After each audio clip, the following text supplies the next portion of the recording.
आप फायदा उठा सकते हैं हमारे 23 ऑनलाइन चर्चेस का, जो कि भारत की सारी प्रमुख भाषाओं में उपलब्ध हैं।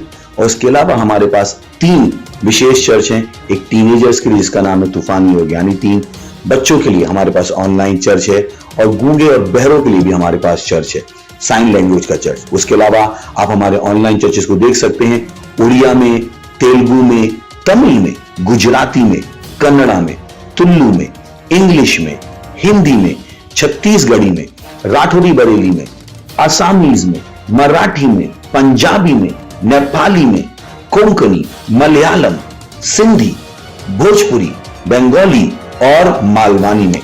इनका फायदा उठाइए और पूरे भारत में लोगों को सुसमाचार सुनाइए। God bless you.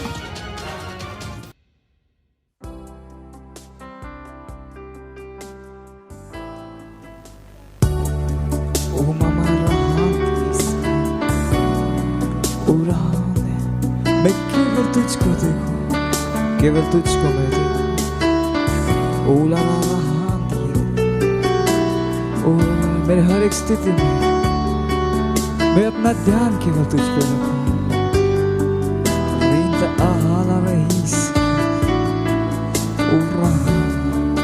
मेरे साथ गा सकते हैं, केवल तुझको मैं देखूं, केवल तुझको मैं देखूं। जैसे तेरी मैं आराधना करूं, अपने आप को तुझको दूं, यही मैं रहना चाहूं तेरी उपस्थिति में प्रभु। जिस तेरी मैं आवाज सुनूं, आत्मा और मन तू ताजा करे, अपने आप को तुझको दूं, यही मैं रहना चाहूं तेरी उपस्थिति में प्रभु। केवल तुझको मैं देखूं, केवल तुझको मैं देखूं। जैसे तेरी मैं आराधना करूं, ओ यीशु। जैसे तेरी मैं आराधना करूं, अपने आप को तुझको दूं, यही मैं रहना चाहूं तेरी उपस्थिति में प्रभु। जैसे तेरी मैं आवाज सुनूं, तू आत्मा और मन ताजा करे, ताजा करे। अपने आप को तुझको दूं, यही मैं रहना चाहूं तेरी उपस्थिति में प्रभु। ऊकाब की तरह ऊंचा मैं उड़ता जाऊं, जैसे आत्मा के झोंके से मुझे ले जाए। ऊकाब की तरह मैं ऊंचा और ऊंचा उड़ता जाऊं, तेरे आत्मा के झोंके से तू मुझे लेके जाए। तू नियंत्रण में है,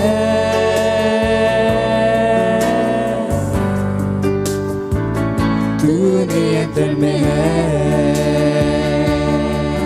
सब चीजों के तू है, तू नियंत्रण में है,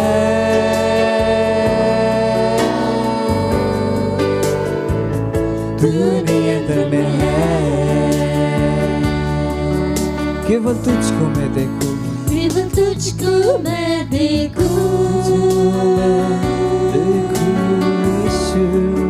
जैसे तेरी मैं आराधना करूं। जहाँ कहीं आप हैं उसकी आराधना अपने आप को ओ मैं अपने आप को तुझको और यही मैं रहना चाहूं तेरी तेरी उपस्थिति में प्रभु। और जैसे तेरी मैं आवाज सुनूं, जैसे तेरी मैं आवाज सुनूं, आत्मा और मन तू ताजा करे, अपने आप को तुझको दो, यही मैं रहना चाहूं तेरी उपस्थिति में प्रभु। उकाब की तरह ऊंचा मैं उड़ता जाऊं, जैसे आत्मा के झोंके से मुझे ले जाए। उकाब की तरह मैं ऊंचा और ऊंचा उड़ता जाऊं, जैसे आत्मा झोंके से तू मुझे ले जाए। तू है उकाब की तरह ऊंचा मैं उड़ता जाऊं, जैसे आत्मा के झोंके से मुझे ले जाए। तू नियंत्रण में है, हर चीज के नियंत्रण में, सब चीजों के, मेरे पैसों के, मेरे काम के, मेरे व्यवसाय के, हर एक स्थिति के तू नियंत्रण में, तू नियंत्रण में है। यीशु तू है, तू नियंत्रण में है। ओरा महान है, तू सब चीजों के नियंत्रण में है, हर चीज के नियंत्रण में। हालेलुया।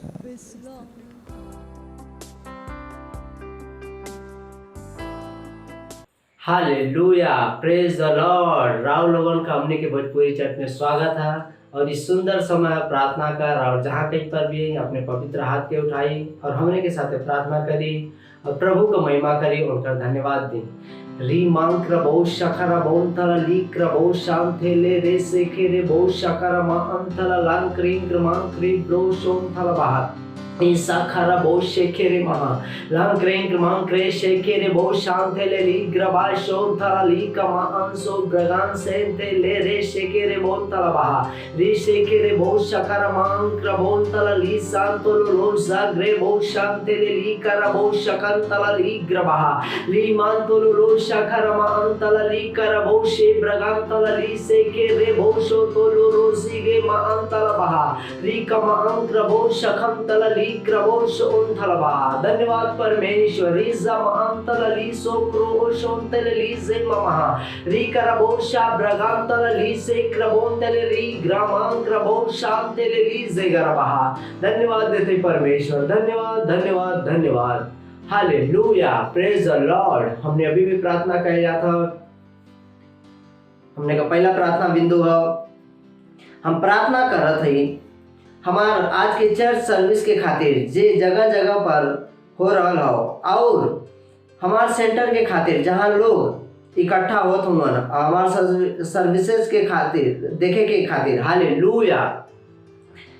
मीका 4 अध्याय का 1 से 2 वचन का अर्थ हुवन, अंत के दिन में ऐसन होई कि यहोवा के भवन का पर्वत सब पहाड़न पर दृढ़ कहे जाए और सब पहाड़ियन से अधिक ऊंचा कहे जाए और हर जाति के लोग धारा के समान ओकरे और चलिहन और बहुत से जाति के लोग जइहन और आपस में कहिहन, अब हम यहोवा के पर्वत पे चढ़ के याकूब के परमेश्वर के भवन में जाए, तब वो हमके आपन मार्ग दिखाइए और हम उनकर पथ पे चलब। हालेलुया। कहे कि यहोवा का व्यवस्था सियोन से और उनकर वचन यरूशलेम से निकली। Praise the Lord. हम प्रार्थना करल जाई कि हमार आज के चर्च सर्विस के खातिर जवान जगह जगह पे हो रहा हो, और विशेष रूप से हम प्रार्थना उनकरे खातिर भी करब जे हमारे चर्च सर्विस के सेंटर के खातिर इकट्ठा भइल हो। Praise the Lord, hallelujah. और हमने प्रार्थना करल जाई कि हमने घोषणा करब कि गवाही, चमत्कार और चंगाई हर जगह पे जहाँ पे हमार सर्विस हो रहा हो कोई यीशु मसीह के नाम में, वैसे ही लोगन इस सर्विस के लाइव सहभागिता करत हुन। हालेलुया। एकरे अनुसार हमने प्रार्थना कइला था। ली शेखेरे महांतला ली क्रबो शांते ले रे शेखेरे बो शकाबा ली मांक्रबो शखारा बोंतला ली खरा बो शे ब्रागांतला मांकरा बो शेखेरे बहा री खरा बो शा ब्रागांतला लांक्रिंग ग्रमांक्री ब्रोगोन शांते ले शेखेरे बो शोतोलो जगाबा री महांसो ब्रागा शखारा बो शिखेरे मांतोलो रो शेखेरे मांतोलो रबा री खरा बो शखारा बो शा ब्रागांतला ली क्रमांक रो शांते ले रे शेखेरे बहा री शेखेरे बोंतला बहा। धन्यवाद देते परमेश्वर हमें आज एक सेंटर के खातिर री जगरा बोल शकारा बोंतला हर जगह पर परमेश्वर चमत्कार होते यीशु के नाम में। ली मानसो ब्रागा शेखेरे मानसो ब्रागा ली मांकरा बहा ली शेखेरे बो शखरा मांक्रो बोंतला ली शेखेरे बो शामांतला री जेगेरे मांकरा बहा ली शेखेरे बो शोंतलो री जे मांकरा बो शकारा बोंतला ली शेखेरे बहा री शेखेरे बो शो ब्रागा तला ली क्रमांक रो ब्रो शुकुर बहा। ओ धन्यवाद देते परमेश्वर रीसा महांकरी बो शकारा बोंतला बहा। हमने हर सेंटर के खातिर परमेश्वर के आत्मा के द्वारा बढ़ा तो यीशु मसीह के नाम में, चमत्कार होते यीशु मसीह के नाम में, गवाही होते यीशु मसीह के नाम में। लासो बोरो शेकेरे बहा ली मांकरा बो शकांतल ली खरा बो शामांते ले रे जेगे रे सेकारा बो शेकेरे बहा। धन्यवाद देते परमेश्वर, धन्यवाद धन्यवाद धन्यवाद धन्यवाद देते संपूर्ण सृष्टि के मालिक, धन्यवाद धन्यवाद धन्यवाद धन्यवाद देते पवित्र आत्मा, धन्यवाद धन्यवाद। इस सब प्रार्थना की मांगत है यीशु मसीह के नाम में, आमीन। Hallelujah, praise the Lord, hallelujah, praise the Lord. हमने अभी भी प्रार्थना कर लिया था, हमने का दूसरा प्रार्थना बिंदु आओ।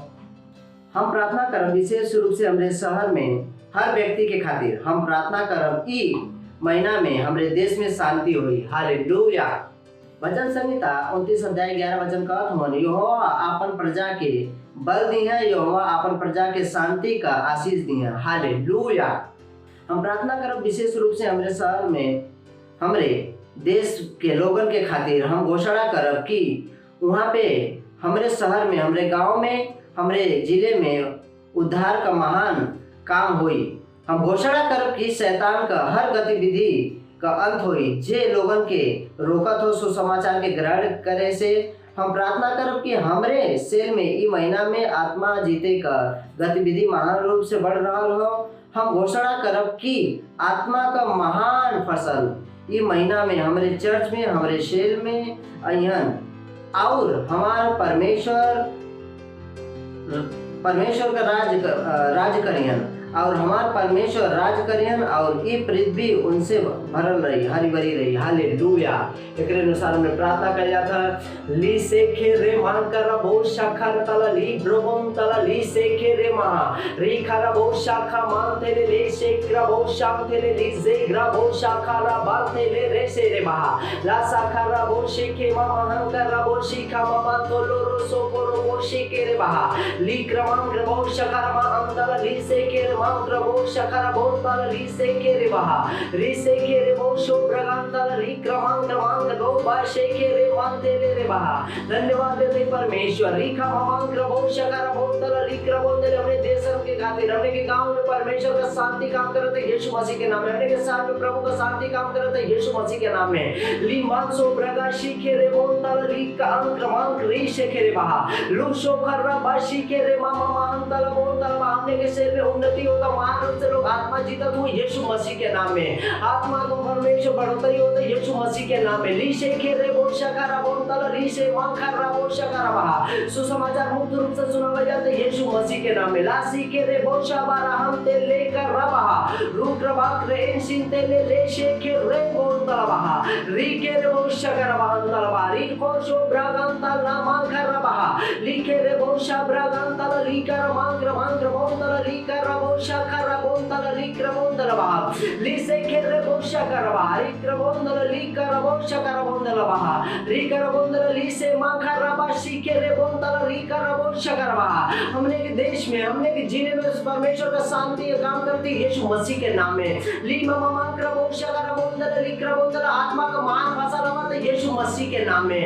लीसे केरे बोंदला बारी शाकारा बाजा सिकेरे बोशो तोलो राशे तलवा लाक्र इंक्रमान करी ब्रवों शांतला लिबा रोशो कोलो मांतला लिकरबा रीसे केरे बोशा बारा शेंतले ले मांकरा बोशी केरे बोशा तले रेज़बा लॉर्ड ग्रेशी बारा शोंतलवा लाक्र इंक्रमान करे बाशा तोलो Shagarabondala leza garabondala lecha mantolo roshe ke baha rika makara boshi karamantele likara bosha bragantala riso bragante le babata परमेश्वर धन्यवाद धन्यवाद आत्मा के फसल के खातिर धन्यवाद देते परमेश्वर हमने शरीर की उन्नति खातिर धन्यवाद देते परमेश्वर धन्यवाद देते सुसमाचार की उन्नति खातिर ईसा मांतोलो रुसा कराबोतला लिकरा बोशे बारांशो कराबोतला बाहा अकरा बोशे के बाहा लिसेंतले लिका मान क्रमान रो प्रगांश अंतला लिसे कराबोशा प्रगांतला बाहा रिके ममान क्रबोशांतले लिसे कराबोशा कामांशो तला लिक्रबांतला बाहा लिसे कराबोशा कामां क्रबोशांतले रेशे तोलो रोक्रा आशिका अंतला बाहा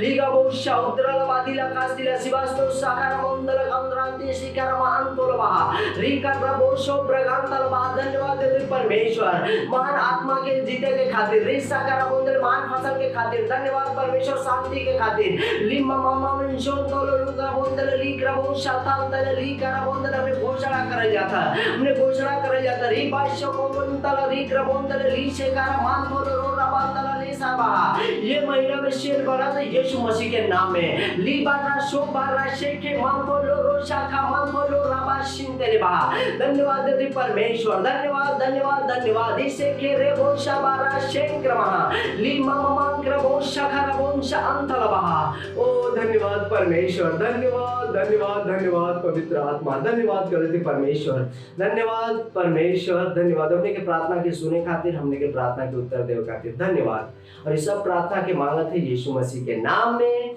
आमीन हालेलुया प्रेज द लॉर्ड इस समय आराधना का और हम अपने प्रेज टीम का स्वागत करल जाए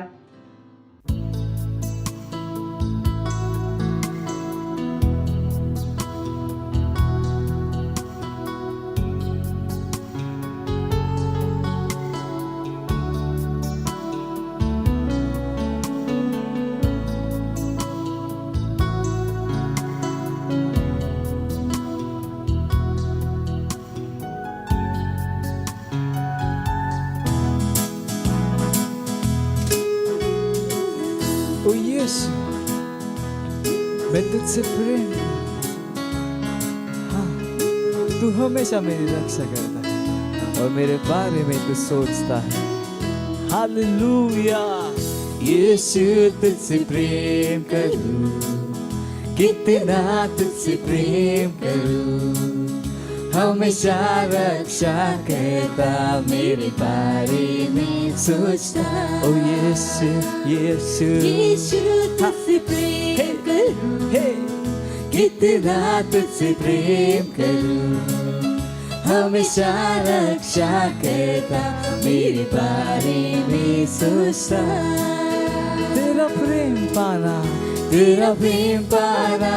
आनंद की बात है अपना कहलाना एक सम्मान है तेरा प्रेम पाना आनंद की बात है और अपना कहलाना एक सम्मान है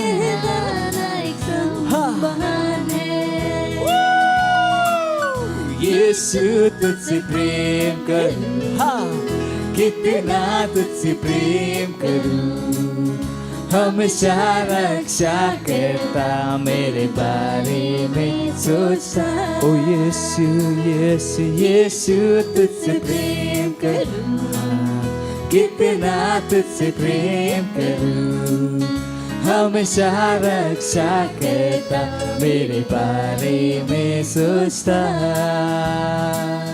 हमेशा रक्षा करता, मेरे बारे में सोचता।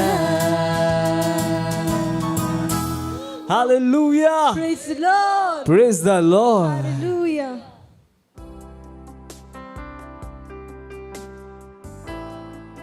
Hallelujah, praise the Lord. इस सुंदर और अद्भुत समय है हमारी प्यारी वास्तविकता संग्रह का। आज का तारीख है 6 जून 2021 रविवार। आज का संदेश है दैवीय दोष का मुक्त। हालेलुया। वचन ले गया रोमियो 5 अध्याय का 1 वचन से। अतः जब हमने विश्वास से सत्यनिष्ठा ठहर ली तब अपने प्रभु यीशु मसीह से परमेश्वर के साथ मेल रखी। हालेलुया। बाइबल कहत है ना कि खाली यीशु मसीह रवा के पाप के खातिर मृत्यु के सब ऊपर गए, बल्कि रवा के सत्यनिष्ठा ठहरे के खातिर फिर से जीवित भी भइलन। हालेलुया। रोमियो 4 अध्याय का 25 वचन। सत्यनिष्ठा ठहर जाए की अर्थ है दोष मुक्त और सत्यनिष्ठा दोषित गई एक अर्थ है निरपराध घोषित गई। दोष मुक्त यही से न्याय के दिमाग में रवा के विरुद्ध कोनो मुकदमा ना हो। दैवीय दोष मुक्त का रहस्य मानवीय समझ के परे हो। काहे से एक मनुष्य भविष्य के खातिर और स्थायी रूप से दोष मुक्त हो सकता है। ऐसे संभव संसारिक न्याय में रवा आज खाली पिछले अपराध से दोष मुक्त हैं और रवा भविष्य में होने वाले अपराध से दोष मुक्त ना ठहरा सकत हैं। जहाँ कहीं पे रवा जात हैं वहाँ पे एक तमगा लगत हो जवन कहो दोष मुक्त। हालेलुया। आरंभिक वचन के फिर से पढ़ी। ई कहत हो विश्वास से सत्यनिष्ठा ठहराओ। हालेलुया। रोमियो 5 अध्याय का 1 वचन। विश्वास का हो बाइबल कहत हो अब विश्वास आशा कई गई वस्तुओं का निश्चय और अनदेखी वस्तुओं का प्रमाण हो। हालेलुया। इब्रानियों 11 अध्याय का 1 वचन। जवन रवा के पीछे हो या जवन पहले से ही रवा के लगे हो वो वस्तुओं के खातिर और विश्वास ना लगावत हो। यही से विश्वास से सत्यनिष्ठा ठहरावल के अर्थ हो एक क्षण से रवा दैवीय दोष युक्त के साथ भविष्य में प्रवेश कर चुकल हैं। हालेलुया। यीशु मसीह के कामन के परिणाम हो अब रवा सराहना कर सकत हैं उनकर जवन को कुलिसियों 1 अध्याय का 21 से 22 वचन में कहना तू जवन पहले निकाल रहा और बुरा काम के कारण मन में बैरी रहला वो तुम के मिल करा ले ताकि तू अपने सम्मुख पवित्र और निष्कलंक और निर्दोष बन के उपस्थित रहल करा। हालेलुया। रवा उनके सम्मुख पवित्र निष्कलंक और निर्दोष हैं। परमेश्वर यही तरह रवा के देखत हैं। ए सच्चाई के समझे के बाद काहे की केहू कोनो पाप में जियल चाहू और सत्यनिष्ठा अति साफ और अति शुद्ध है। परमेश्वर रवा के एक उपहार के रूप में देले हैं। हालेलुया। यीशु में विश्वास के करे के कारण रवा के दैवीय दोष मुक्त प्रदान करे से वो अपने आप के सत्यनिष्ठा ठहरने वर्ण यही समझ उनका सत्यनिष्ठा प्रकट होवे के जैसे वो खुद ही सत्यनिष्ठा ठहरन और जे यीशु पे विश्वास करी वो भी सत्यनिष्ठ ठहरी। हालेलुया। रोमियो 3 अध्याय का 26 वचन। Hallelujah, praise the Lord. इस समय है घोषणा का रवाल जहाँ कहीं भी है अपने पवित्र हाथ की उठाई और हमने पीछे घोषणा बोली। प्यारे पिता, ई जानल कितना आशीष का बात है कि हम सब अपराधन से दोषी मुक्त ठहरल हैं। हम अपने सत्यनिष्ठा के प्रकाशन में चलत हैं और पाप शैतान और परिस्थितियों के ऊपर राज करत है। हमार जीवन रउआ के एक प्रत्यक्षीकरण हो। हम हरदम विजयी हैं, बिना कोनो डर या अपराध बोध के आनंद के साथ और रउआ के सेवा करत हैं। यीशु के नाम में आमीन। Hallelujah, praise the Lord. इस समय है गवाही कर।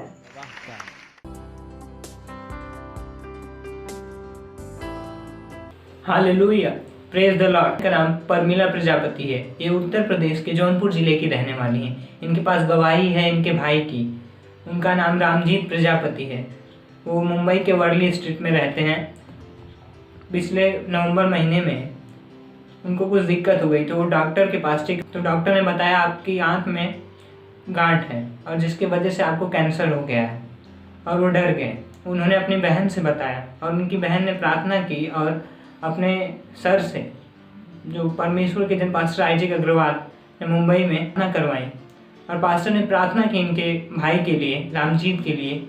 अब इनके भाई ठीक हैं पूरी तरह से, इसलिए परमेश्वर का धन्यवाद दे रही हैं और परमेश्वर के जन का भी धन्यवाद दे रही हैं।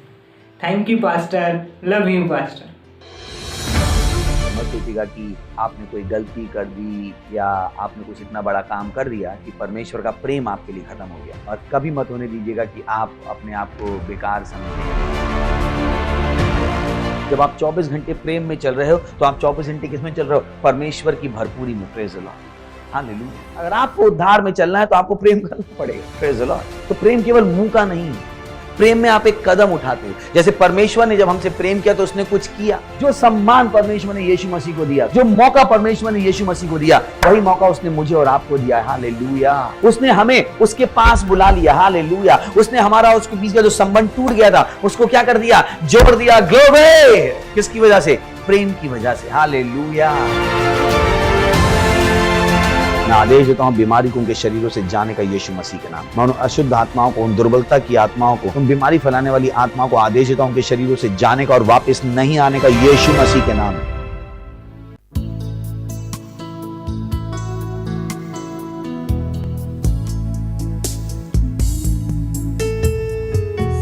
पूरा मैं अपना मन केवल तुझ पर लगाऊंगा, केवल तुझ पर। रहा ओ महान परमेश्वर, तू ही योग्य है, केवल तू ही योग्य है।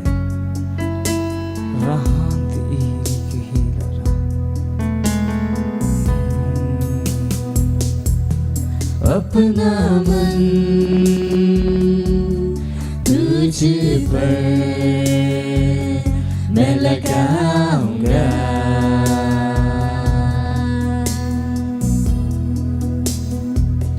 करना चाहूं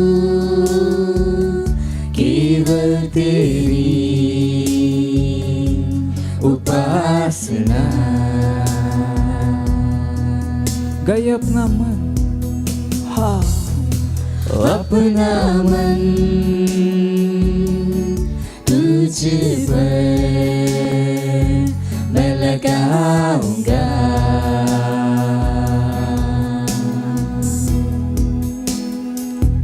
करना चाहूं केवल तेरी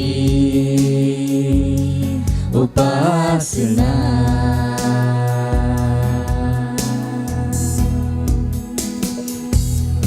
कि तू है महान और स्तुति के योग्य। यीशु तू है महान, कि तू है महान और स्तुति के योग्य। केवल तू ही है, केवल तू ही है प्रभु, केवल तू ही है प्रभु।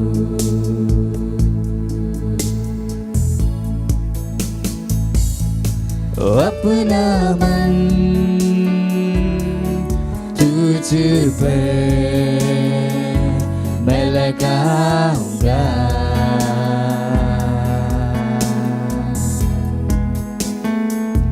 करना चाहूँ केवल तेरी उपासना। मैं अपना मन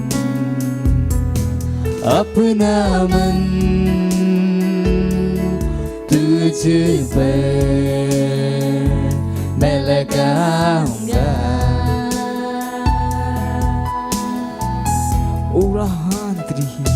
करना चाहूँ केवल तेरी उपासना।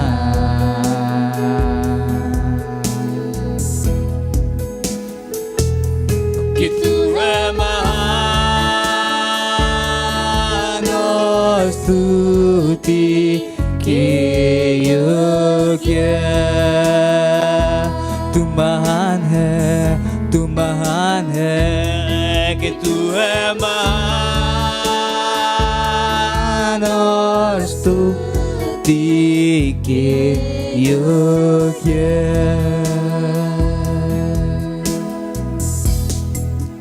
केवल तू ही है प्रभु और कोई नहीं, केवल तू ही है प्रभु। यीशु तू है, केवल तू ही है प्रभु, केवल तू यीशु, यीशु केवल तू ही है प्रभु। ओ यीशु तू एकमात्र परमेश्वर है, आदि और अंत और आंधी महामय परमेश्वर, केवल तू ही है, कोई और नहीं, केवल तू। Hallelujah.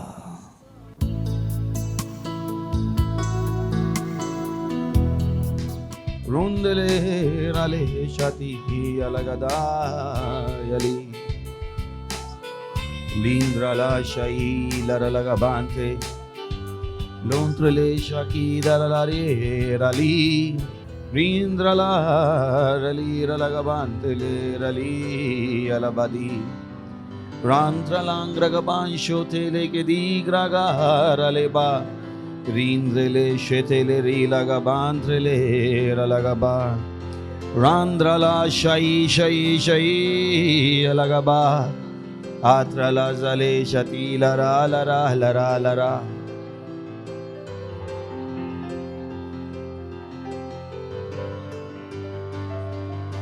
O Lord, I worship you. हमने के राउर स्तुति करते हैं जा, राउर आराधना करते हैं जा, राउर नाम के ऊंचा उठाते हैं जा। धन्यवाद उस सब सामर्थ देवे खातिर, धन्यवाद रुआ के जाने के अवसर देवे खातिर, धन्यवाद इतनी इस समय खातिर जरूर हमनी के देनी है कि हमनी के राउर वचन से सीखी जा और आगे बढ़ी जा। हमने के कहतन जा परमेश्वर हमने के आँख हमने के मस्तिष्क खुलल बा और वचन से सुने खातिर और ग्रहण करे खातिर धन्यवाद देतनी। आई प्रार्थना के यीशु मसीह के नाम में मांगतनी, आमीन। Praise the Lord. बैठ सकतनी। Praise the Lord. पड़ोसी के हाई फाई दे सकीला, कह सकीला राव स्वागत बा चर्च में, स्वागत बा राव नया स्तर में। हालेलुया। यू नो काम करल और समझ के साथ काम करल दोनों में बहुत अंतर बा। Praise the Lord. जब रुआ कोई काम के उद्देश्य के जानिला तो काम के पूरा करे के आसान हो जाला। Praise the Lord. दुनिया के सबसे बड़ा परेशानी ई नहीं खे कि उनका भी पैसा नहीं खे। दुनिया के ही परेशानी ई नहीं खे कि हमार बच्चा जेल में बंद बाड़न। दुनिया के परेशानी ई ना है कि कोई बीमार बाड़न, पर इंसान के सबसे बड़ा परेशानी बा कि का ऊ अपन जिए के उद्देश्य जानेलन। It's important. बहुत से लोग जिए में लागल बाड़न, बस जिए के उद्देश्य में लागल बाड़न, और ये सबसे बड़ा ट्रेजेडी बा लाइफ के। लाइफ में जीलन बिना लाइफ के उद्देश्य जानले। Learn to think deeper, or I should say learn to think spiritual. जिंदगी में आत्मिक बात के सोचे के शुरू करी। छोटा चीज के छोड़ के बड़ा चीज पर ध्यान देवे के शुरू करी। बहुत से बार लोग के लागेला कि अरे कि हम बड़ा चीज खातिर नहीं खी, हम छोटा सा ही काम चला लेम। अगर वह बड़ा समझ लेम तो छोटा अपना आप मिल जाई। काहे कि छोटा बड़ा में बा कि जितना मेहनत रुआ छोटा के समझे में लगाईम, शायद उतना ही मेहनत बड़ा के समझे में लागे। पर फायदा ई होई कि जब बड़ा मिल जाए तो छोटा फ्री में आ जाए। Praise the Lord. Hallelujah. Hallelujah. So today we are starting a series series शुरू करतन जा, ओकर नाम है चर्च के मिशन और चर्च के उपदेश। चर्च जाइल काफी नहीं है, चर्च के मिशन और चर्च के उपदेश से पता होखल बहुत जरूरी बा। जो उपदेश से ना जानेलन वो हमेशा उनका नौकर हुयन जो उपदेश से जानेलन। ये लाइफ के रूल है। अगर हुआ के लाइफ में आगे बढ़े के बा, जो कि पता बा हमारी बढ़े के बा, है ना, नहीं बढ़े के कि तभी रुआ अपन घर बिस्तर घर छोड़ के ये यहाँ गए नहीं। प्रेज़ द लॉर्ड। यही से अनी ना, और पीछे जाए खातिर तो अनी ना, हमारे सुने खातिर रुआ के पता बा कि ना कुछ तो बुद्धि मिल जाए, कुछ तो हम आगे बढ़ जाए। वही चीज बा जो संडे के दिन रुआ उठनी, नहायनी, धोयनी, तैयार होके यहाँ आ गई नहीं। कुछ तो अभी संडे मॉर्निंग ही मनाओ तरन।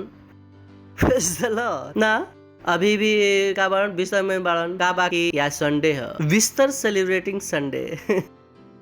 पर हम अरुआ संडे के दिन भी यहाँ पर आ गई नहीं जाए। It's good, but it can be better. वो अच्छा बा, लेकिन ओकरा से बेहतर हो सकेला। चर्च के मिशन और चर्च के उपदेश। प्रेज़ द लॉर्ड। हालेलुया। और ध्यान रखें, जब वो चीज के उद्देश्य समझ ले ऑलरेडी का हो जाए मालिक। 3 तरह के लोग होलन दुनिया में, सारा लोग वो टीम के कैटेगरी में आजी हन। एक ऊ जो काम करे के जाने लन, एक ऊ जिनका अगर पता बा कि कैसे काम करे के बा, और तीसरा ऊ कि उनका पता बा कि काम काहे करे के बा। कितना तरह के लोग? पहला के जो काम, दूसरा ऊ जो काम कैसे करे के बा, का करे के बा। जैसे रुआ कंपनी में जाई तो यहाँ पर रुआ के 3 तरह के लोग मिल जाई।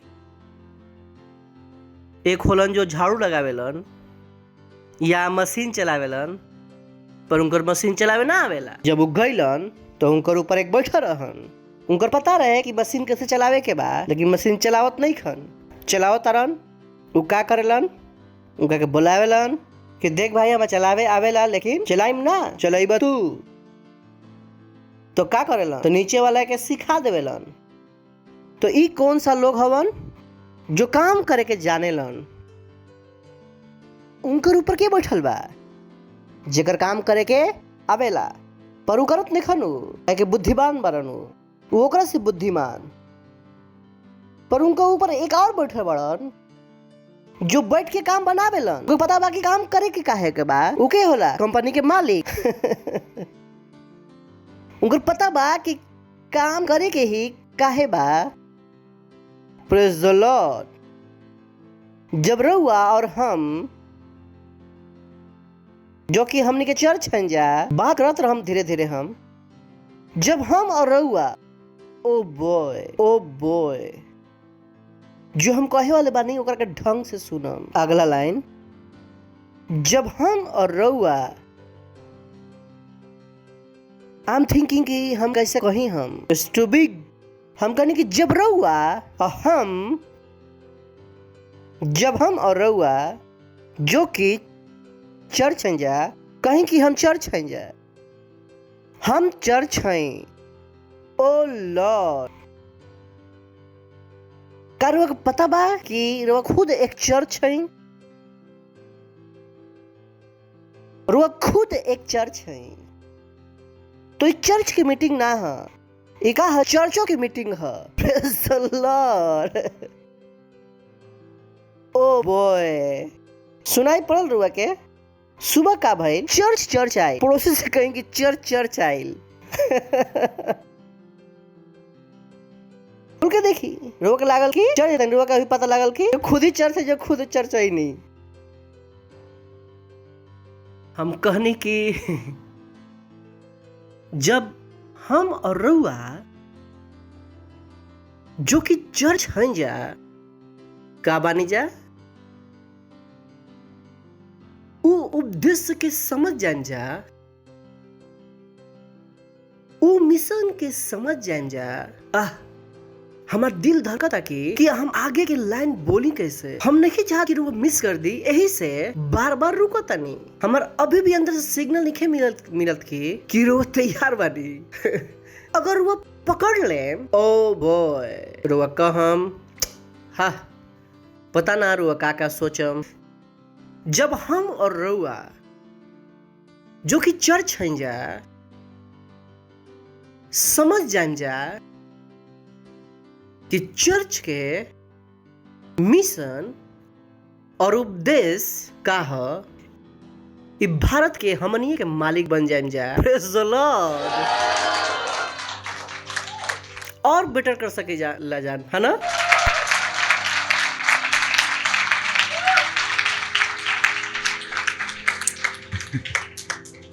जो वस्तु से लोग परेशान होलन लोग, हम ओकरा से ना परेशान होले, बिकॉज हम उ वस्तु के मालिक हैं।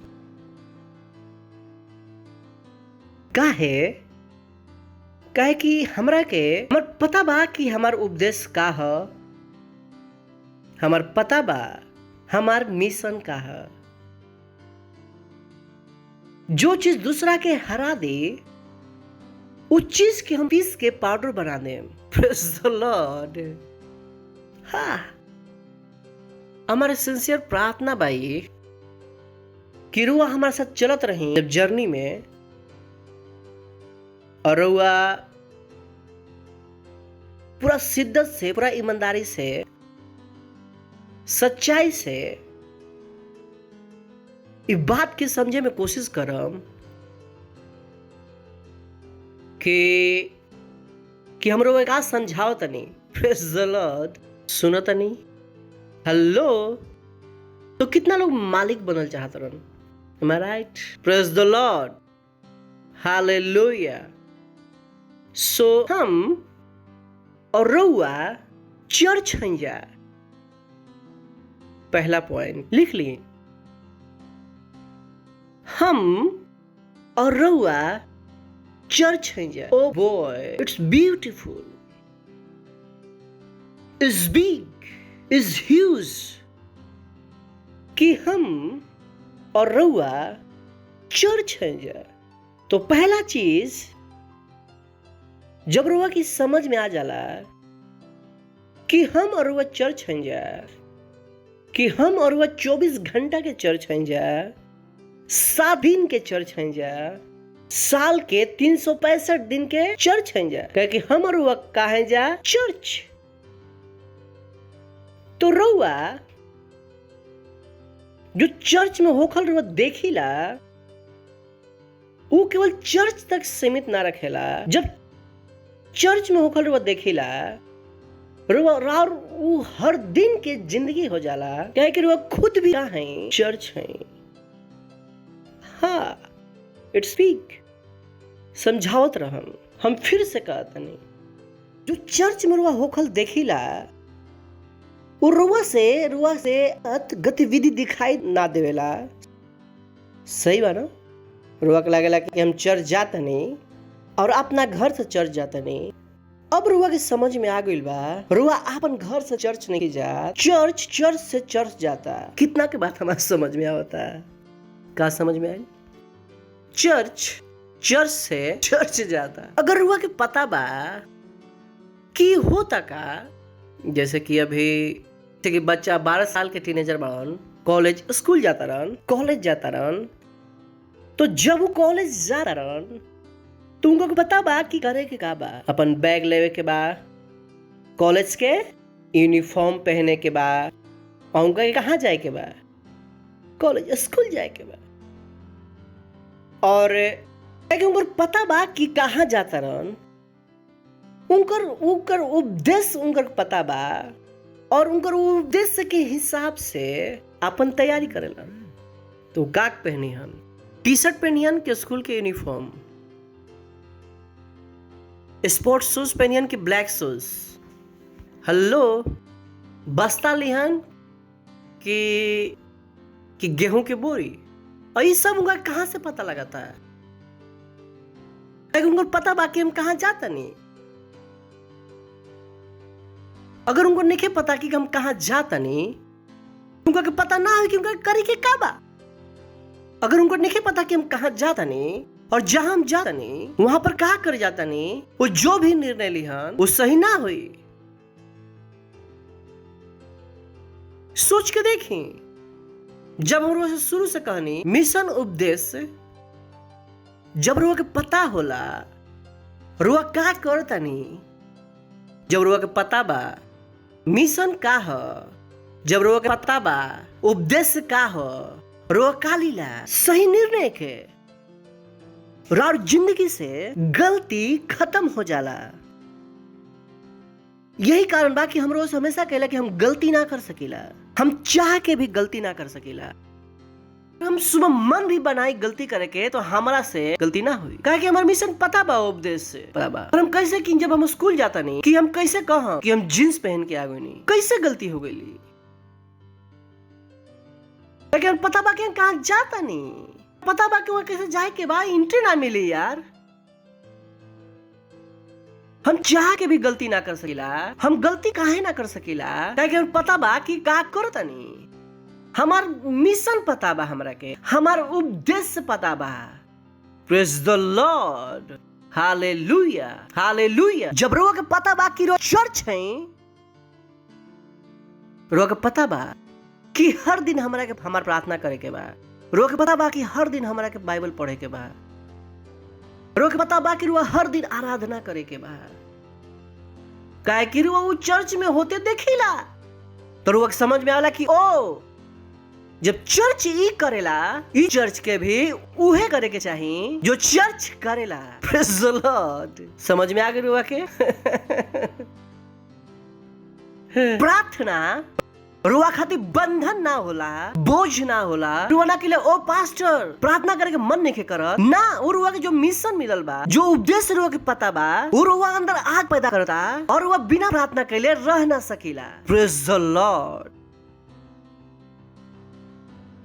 तो ना रुआ केवल पता बा कि प्रार्थना करे के बा, तो ई भी पता बा कौन सा प्रार्थना करे के बा। कि रुआ चर्च जबैनी, रुआ प्रार्थना सुननी। यहाँ पर जो आदमी प्रार्थना करत रहन, वो प्रार्थना करत रहन कि प्रभु हमार शादी हो जाए, कि ओ प्रभु हम बच्चा के घर दे दो। ना, चर्च इस तरह के प्रार्थना नहीं करत कि देश में यीशु मसीह के नाम आगे बढ़े। Praise the Lord.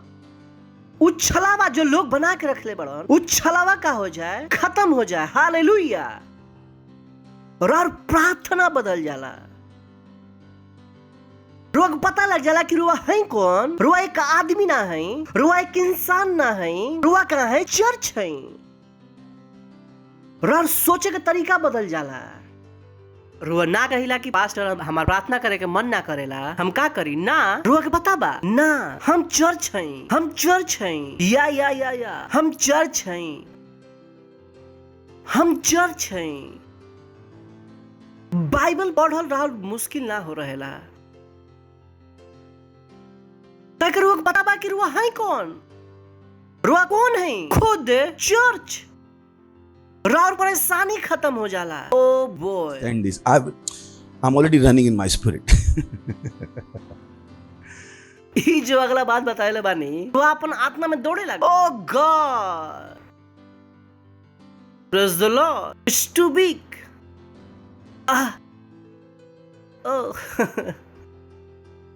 जब रुआ समझ जाइला कि रुआ है कौन, और परेशानी खत्म हो जाला। का हो जाला? रुआ कहम की परेशानी कैसे खत्म होला? क्या कि चर्च परेशानी में नहीं है, चर्च परेशानी सुलझावेला। Praise the Lord. रोग पता बा जब रोग पहली बार चर्च गई रही, काहे कैसे गई रही? परेशानी सुलझावे ना गई रही। कि रोज समझ में आ गई कि हम चर्च की तरह परेशान ना हो रह सकीला। अब हमारा क्या करे के बा? परेशानी सुलझावे के बा। Praise the Lord. और दिमाग बदल जाला। कितना के बाद हमारे समझ में आई कि हमारी बात समझ में आवता। सुनो तनी। हाँ,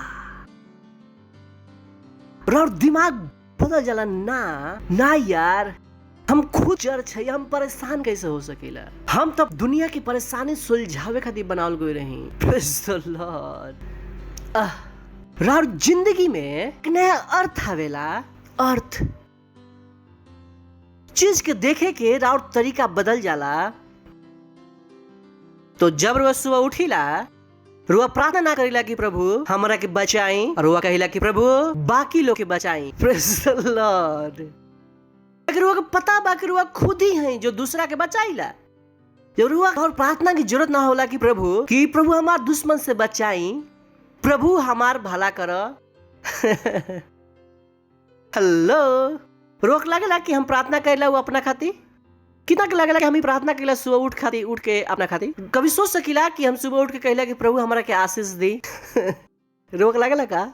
काहे कि हमें सालों पहले समझ में आ गए रहे कि हम एक चर्च है।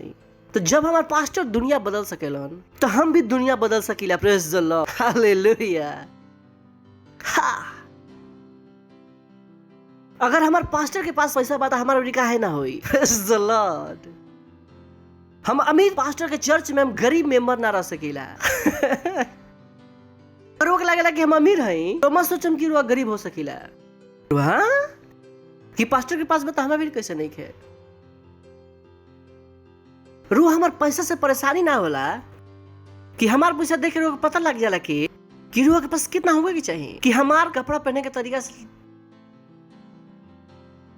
पता लग जाएगा कि हमारे चर्च में कपड़ा पहन के कैसे ना इना के हवाई चप्पल में आ जाएगा।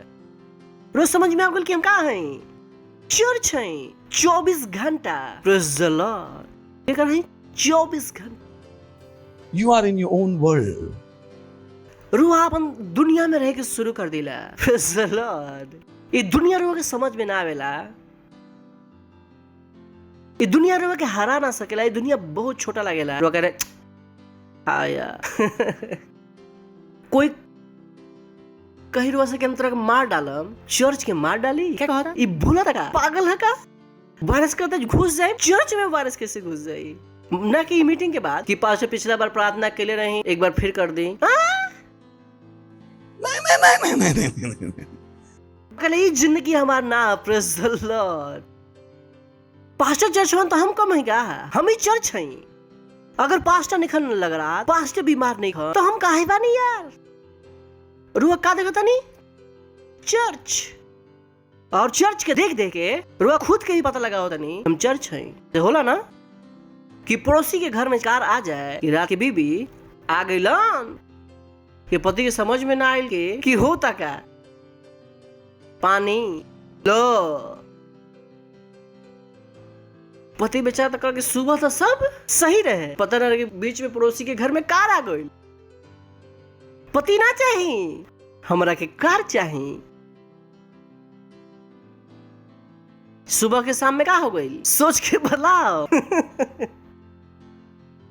सुबह फोन पर पति से कि तू बहुत अच्छा बाड़ा, तू हमार बहुत ख्याल रखला। शाम के भाषा बदल गई तो हमारे बारे में सोच भी ना करेला। तहार हमार चिंते नहीं खे, कितना साल से हम गरीब बनी जा। पति कहतन कि बीच में का भइल? पड़ोसी के पति नहीं खे, बीच में चमत्कार का भइल? पड़ोसी के घर खाता। बीबी पड़ोसी के घर में कार देख ले कार।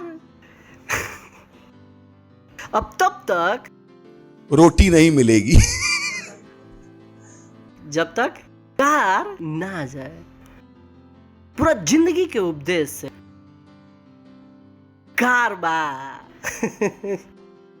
सुबह उठते आलू के पराठा बांधते हुए अरे शर्मा जी के यहाँ तो कार आ गई।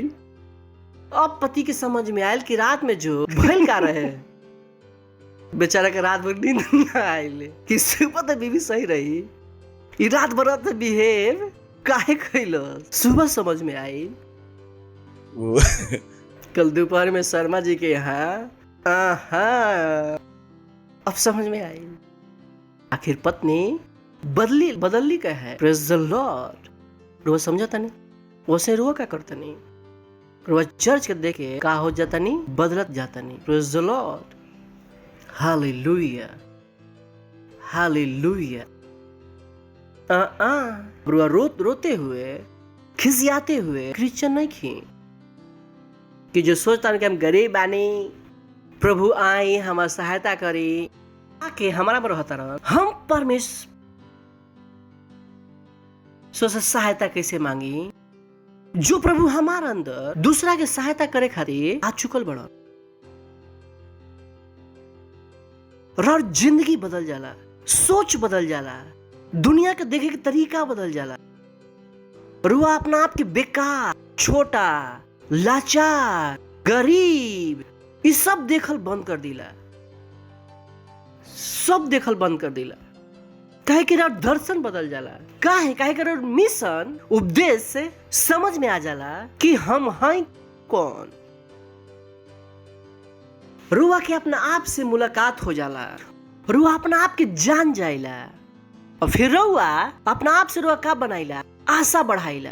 वो पत्नी के पता बा कि वो पति के उतना तनख्वाह नहीं खे, फिर भी वो का करता रे, पति पर दबाव डालते यार। वैसे ही रुआ के पता बा ओ जो पार्टनरशिप कहले रहन हमर तनख्वाह ओकर लायक नहीं खे, पर परमेश्वर के पास बा, अभी भी दबाव बनाओ तनी। Praise the Lord. हालेलुया। हाँ, रुआ भी ऊंचा जिंदगी जियल चाहिला। रुआ उ तनख्वाह के द्वारा सीमित होकर का करतनी, मना करतनी। वो औरत के साथ पता बा कि उनकर पति कार ना ले सकेलन, फिर भी खुश नहीं खे। वो का करता रही, दबाव बनाओ तरी। वो दबाव केकर खातिर बनाओ तरी, संसार के चीज खातिर। पर हम और वह संसार के ना हैं जा, हमनी के संसार में बानी जा, संसार के नहीं खी। हम दुनिया की चीज खातिर दबाव नहीं खींचा बनावत, हमनी के परमेश्वर की चीज खातिर दबाव बनावत हैं जा। Praise the Lord. Hallelujah hallelujah. हाँ That's what we think. कि यार ये 10,000 कब तक 10,000 बड़ा बन रहे, एक साथ 10,000 कब दे हम कितना साल हो गए, हमारा पहला 1 लाख कब जाता है, हम एक साथ 10 लाख कब दे वाला बने, कब हम दिन में 2 घंटा अन्य भाषा बोल सकीला बिना रोके, कब हम अपन डेली बाइबल पढ़ सकीला, कब हम रोज आराधना कर सकीला, कब हम रोज प्रचार कर सकीला। चर्च में प्रचार होता, हम चर्च में प्रचार करते नहीं, रोके पता बा कि हर दिन का जीते के बाद आत्मा रुआ अपन उस संसारी जिंदगी के छोड़ के एक ऊंचा जिंदगी जिए शुरू कर दिला, जो जिंदगी जिए के परमेश्वर रुआ के बोले ले बड़न। हालेलुया। रुआ अपना आप के आम इंसान देखे के बंद कर दिला, जो सरकार की पॉलिसी से जो बस बा, जो पड़ोसी ले पैसा लेके भाग गई, इससे बेकार बा। ना ना ना ना ना पता बा कि आशीषित बानी, हम आशीषित बानी, दुनिया के कोई भी चीज हमार आशीष के छीन ना सकेला। Hallelujah hallelujah. समझ में आओ तो के कोई भी चीज हम घाटा में ना हो सकेला।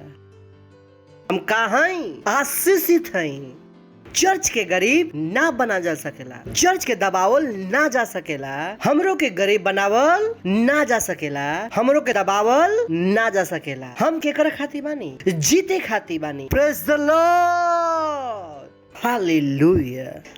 आज से ना सालों से हमरो से हमेशा कहनी ना कहनी कि भारत के हम चलाएं, कहाँ से बोलत रहन, रुआ के समझ में आ गई आज कि हम कहाँ से बोलत रहे, कि हम पहले दिन से पता रहे कि हम चर्च है, हमें पता रहे कि भारत के मालिक के है हम, तो बोल बच्चम ना रहे ना हो हमार का हम मनन, जेकरा साथ हम उठेला, हम खाइला पीला, हमार दिमाग में ही चलेला एक दिन भारत के चलाई। हम तो जो गद्दी पे बैठल रहे दर पर चलाइम हम ही, हमारा अंदर दूसरा चीज घुस ना सकेला। हम केवल भारत के निवासी ना हैं, हम भारत के मालिक भी हैं। Praise the Lord. और मालिक के परेशान ना कर सकेला। ओ हालेलुया। हेलो, कहें कि हम चर्च हैं।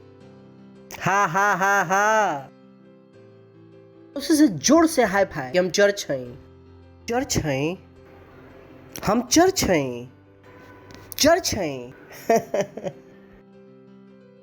हालेलुया। तो सुबह के उठेला चर्च, दुनिया के परेशानी सुलझावे खातिर। Praise the Lord. सुबह चर्च उठेला दुनिया खातिर प्रार्थना करे खातिर। Praise the Lord. ई मारल टूटल आदमी ना हो, ई का हो, जीवन से बढ़कर बाप। Praise the Lord.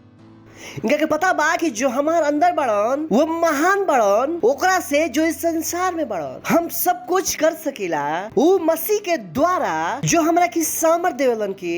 Glory. That's what you think. That's what you think. That's what you think. अगर राव टांग करस के हम उठे के मुंड नहीं खे, चर्च में जो हम कहिला वो होला उठ टांग यीशु के नाम में। Praise the Lord.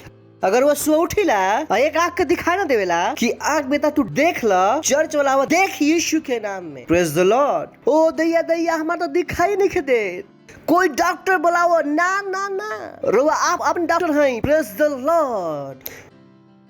रुआ पास्टर के नंबर नहीं ढूंढत, रुआ अपन अंदर के सामर्थ की याद करता नहीं। Praise the Lord. हाँ सुनाई पड़ राउर। हाँ पास्टर हमारे बच्चा के खांसी बा। चर्च के बच्चा के खांसी कैसे हो सकेला? रुआ के लिए खांसी भाग जाए यीशु के नाम में। Praise the Lord. वो ई ना कि चर्च के बाहर लाइन लगले बनी कि 7 दिन से खांसी बा, रुआ सुतत काहे रही चर्च में? चर्च 24 घंटे चालू रहे का रहे रही। रोग पता ना रहे, रोग लागल कि ना पास्टर आज प्रार्थना करी हन तो चीज बदली। ना ना ना ना, वो अज्ञानता रुआ से चल गइल बा। Praise the Lord. हालेलुया। रोग पता लग जाला कि पास्टर आज खातिर वही यीशु मसीह मरलन, वही हमरा खातिर मरलन। Praise the Lord. रोग पता लग जाला कि जो पवित्र आत्मा जो पास्टर आज के अंदर बड़न वो हमारे अंदर भी बड़न। हालेलुया। जो यीशु के नाम में वो प्रार्थना करेलन, वो यीशु के नाम हमरा खातिर भी बा। यीशु। हालेलुया। हाँ पास्टर आइजक के ना बताए पड़ला कि आत्माओं के जीती सेल लीडर बन जाई। रोकले ना पास्टर मरने के हो के रुआ काहे रुआ खुद चर्च है कहतन कि तो हम चर्च है तो अगला पास्टर भी हम ही है। Praise the Lord.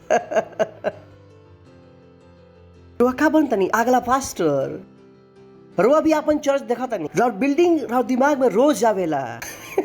राव अपन क्वायर दिखाई देवेला। Praise the Lord. इना कि हमार क्वायर खातिर वो ताली बजाई ना ये हमार चर्च के राव अभी अंदर से बाहर आवल बाकी बा। Praise the Lord. सुना तनी ना तो रुआ ना कहिला कि ओ पास्टर हम बहुत दूर रहिला हम आ ना पाइला। रुआ कहिला कि ना पास्टर हम दूर बानी लेकिन हम चर्च हैं। रुआ हमरा के पूरा चर्च बना सकीला। Praise the Lord. हालेलुया। रुआ चर्च हैं जो रुआ चर्च से कनेक्टेड बानी। यही वो सोच है जब पास्टर ना इंडिया भेजलन कि हम चर्च बनेनी हम ही ना कहनी कि पास्टर रुआ से दूर जाता नहीं हमार का होई कोई ना होई हम खुद चर्च है। Praise the Lord. हम अपन शुरू कर सकीला पास्टर के साथ के। Praise the Lord. जेकरा से रुआ आइला ओकरा के छोड़ीला ना वो सबसे बड़ा बेवकूफी है। कुछ लोग ये करेलन उनका लगला कि जेकरा से आइल बड़ा ओकरा से बड़ा हो गेला। कैसे पॉसिबल बा का पॉसिबल बा रुआ आज सुनो तनी हम 15 साल से सोचो तनी। Praise the Lord. हम चर्च है जब रुआ के ज्यादा समझ में आ जाला रुआ ऑफरिंग हर दिन रुआ देवे के शुरू कर दिला। परमेश्वर के देवल ऐसा ना लगेला कि कुछ चल गए रुआ कहले कि वाओ प्रेज द लॉर्ड। सुना तानी हेलो हेलो कोई हमारे से सवाल पूछलन कि पास्टर हमार मन दुनिया में लागल बा कैसे निकाली। चलिए पढ़ता मरकुस 10वां अध्याय। ओ हा 10वां अध्याय 26वां वचन। लोग पता बा कर पहले की कहानी कैसे वो आदमी यीशु मसीह के पास आइलन वो कहलन कि उत्तम गुरु कि बताओ हम अनंत जीवन पावे खातिर हम क्या करी। याद बना कहानी नहीं के पता तो बताओ तनी ये वचन के पहले की कहानी। और यीशु का कहलन तू काहे हमारा के उत्तम कहता रह केवल परमेश्वर ही उत्तम बाड़न। फिर बाद में कहानी बढ़त गईल। आखिर में यीशु मसीह का के बोलन कि आपन सब बेच बाच के और पीछे होला। अब बाइबल कहला कि वो आदमी बहुत उदास होकर चल गलन कि उनका के पास बहुत सारा पैसा रहे। चेदा लोग परेशान हो गए। तो चेदा कहने लगन लोग वहां पर यीशु मसीह कहलन कि ऊंट के सुई के नोक से गोल संभव बा पर अमीर आदमी के सोर गोल संभव नहीं खे काहे कि उनकर वो समझ में ना आई चीज। तो परेशान हो गए। तो वो आपस में बात लगलन कि अरे कि यार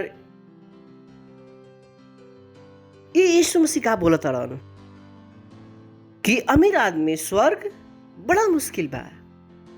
वो परेशान काहे हो गइलन काहे कि ये भी अमीर रहन। और जैसे हमें कहली ना कि अमीर आदमी के चर्च में मुश्किल बा अच्छा अपन गरीब बा अपन गरीब अच्छा बानी। गरीबी कब से अच्छा होके लगल ये सब कारण लोग अमीर। जब यीशु मसीह कहलन कि अमीर के मुश्किल बा तो ये परेशान हो गलन कि गरीब रहन लोग ना ये सब कारण लोग अमीर कि अरे यार अब हम कैसे स्वर्ग जाएं जा।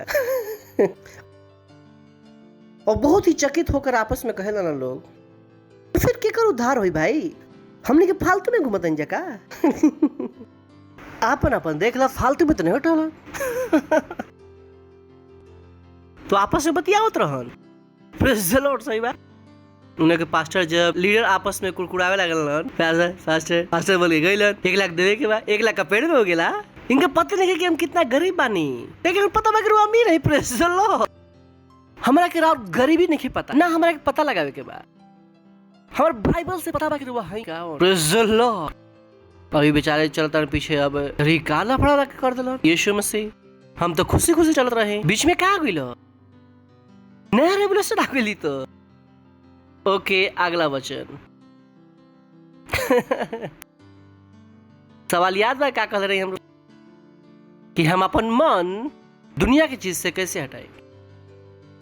रोग पता बा इस कहानी में यीशु मसीह का मतलब पैसा ना रहे, पैसे के से लगाव रहे। याद बना कितना के बाद हमारा समझ में आवता। यीशु बतले ना भी बात पैसा के ना रहे, बात ये कर रहे पैसा के लगाव के। जो पैसा रुआ अपना खातिर खर्चा करता नहीं और परमेश्वर के देवल नहीं चाहत,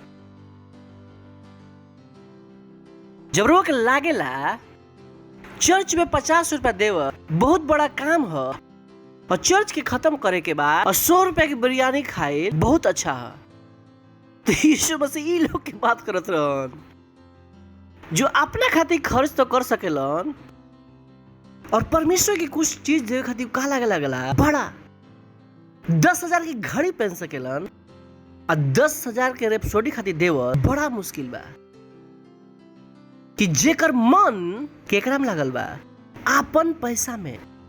कहीं कि हम ऐसा नहीं खी, हमार मन प्रभु में लागल बा। हालेलुया। यीशु उनका और देख के कहलन मनुष्य से ई ना हो सकेला। It's so remarkable, it's beautiful.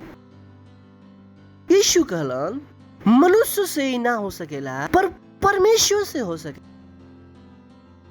वो उनका से का कहत रहन, जब तक तू इंसान की तरह सोचब तार मन हमरा में ना लागी। जब तू हमरा तरह सोचे लगब हम तारा की सहायता करब, हम अपन हर मन हमरा में लगावे में। Praise the Lord, hallelujah.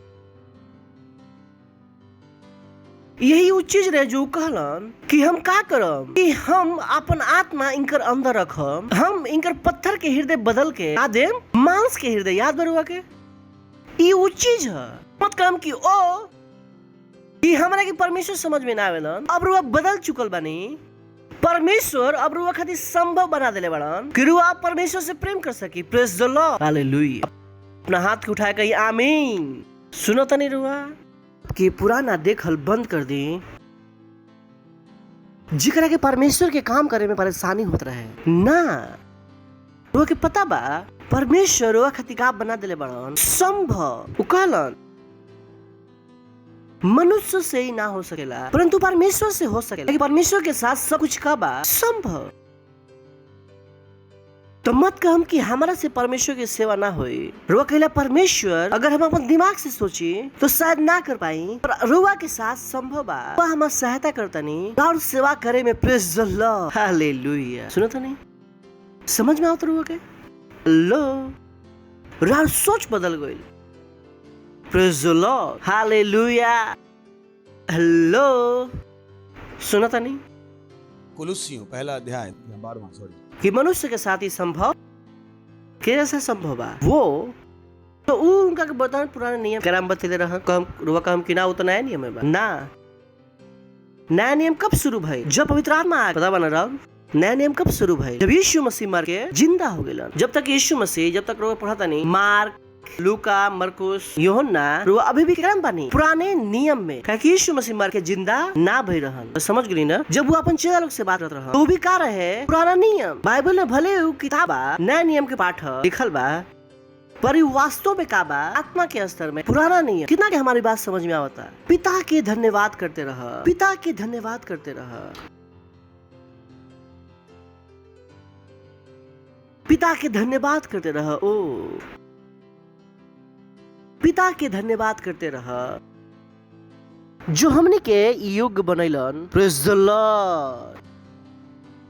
पिता के धन्यवाद करते रहा जो हमने के योग्य बनैलन। बनैलन की बनैहन, बनैलन की बनैहन।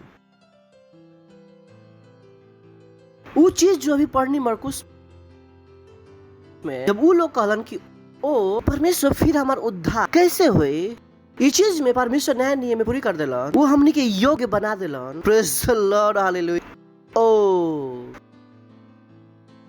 वो हमनी के योग्य बना देलन। Praise the Lord. कहें कि हम योग्य बानी, हम योग्य बानी, हम योग्य बानी। जो हमरा के योग्य बनेले बड़न या जो बनावे वाला बड़न, तो कभी मत देखम कि ओ कि हमारे अंदर योग्यता नहीं खे। हमारे अंदर का बा योग्यता, और हमरा की योग्य के बनैले बा परमेश्वर। हमरा के योग्य के बनैले बा? परमेश्वर। ओ हालेलुया। सोचिए कि 24 घंटा रुआ यही सोचता नहीं, 24 घंटा कि परमेश्वर रुआ की का बनैले बड़न? योग्य। ई रुआ के पता बा कि परमेश्वर हमन कौन? ई रुआ से कितना प्रेम करेलन? Oh Lord, how do I explain you? परमेश्वर रुआ से कितना प्रेम करेलन? ये उस तरीके से बाकी कि जब रउआ एसी में रह के सीख लेले बानी तो रउआ धूप में निकलल नहीं चाहता नहीं। घर में से, कार में से, ऑफिस में से, सब जगह एसी। रुआ के कोई धूप में चले के सिस्टम बाना, बट ये क्या करता? बड़ा बल काम करता। रुआ क्या कर सकेलन? पुश कर सके। रुआ क्या करी? धूप में चली। एकरा के ध्यान में रखो। बतावले बानी ई ना समझम तो ना समझम, तो ऊ ना समझम तो कल्याण हो गया। हमार पता बा कि रुआ समझ कहीं कि आमीन, कहीं कि हमारा भी समझे वाला आंख बा, अभी सुने वाला कान बा, सुनता नहीं। सो यीशु मसीह स्वर्ग में एक बच्चा रहन जेकर नाम रहे यीशु मसीह। ऐसा बिल्कुल भी ना रहे। यीशु मसीह के कोई भी स्वर्ग में ना देख ले रहे। सुनता नहीं का कहनी हम? यीशु मसीह के कोई भी स्वर्ग में कि स्वर्ग में नाम रहे, स्वर्गदूत सबको आगे कहता यीशु कैसन बाड़ा, ऐसा बिल्कुल ना रहे। कितना पता बनाई का सच बनाई? यीशु हमेशा कहाँ रहन? पिता के गोद में। केकरा में रहन? केकरा में रहन? पिता के गोद में। Oh Lord, it's too big, too big. तो यीशु कहाँ रहन? पिता के गोद में। यीशु मसीह पिता से बाहर कभी हल ही न रहन। बाप और बेटा की जो मोहब्बत रहे वो अरबों सालों के रहे। सृष्टि के आरंभ से पिता और पुत्र कहाँ रहत रहन लोग? साथ में। कितना के बाद समझ में आता? हेलो, क्या कि यीशु हमेशा केकर अंदर रहन? केकर अंदर रहन? पिता के अंदर। यीशु मसीह पिता के बाहर हल ही ना रहन। और ये जो मोहब्बत बा, ये जो प्रेम कहानी रहे जेकर हम हिरन देखाइले बानी थोड़ा देर पहले, ये प्रेम कहानी चलता कब से? पता ना कब से। शुरुआत कहे कि वही आदि और वही अंतवन। वो यीशु के अंदर बढ़ान, पिता के अंदर। पिता यीशु से प्रेम करेला, यीशु पिता से प्रेम। यीशु के रूप में नहीं खा, वो के रूप में बढ़ान? वचन के रूप। के रूप में? बाइबल कहला कि आदि में वचन रहे और वचन परमेश्वर के साथ रहे और वचन ही परमेश्वर। और वचन का भइल देहधारी भइल। यूहन्ना पता बा ना? जो हम कहता नहीं समझ में होता ना? और ये पिता और पुत्र इतना साल से मोहब्बत में बढ़ान, पता ना कब से। पर क्रूस पर कुछ भइल, क्रूस पर कुछ भइल। क्रूस पर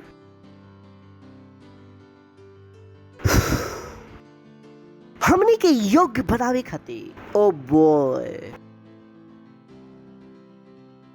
जो हमने कहीं पढ़ नहीं जाए क्यों हमने के का कइलन? रुआ के पता नहीं कि योग्यता खातिर परमेश्वर का कीमत चुकइलन।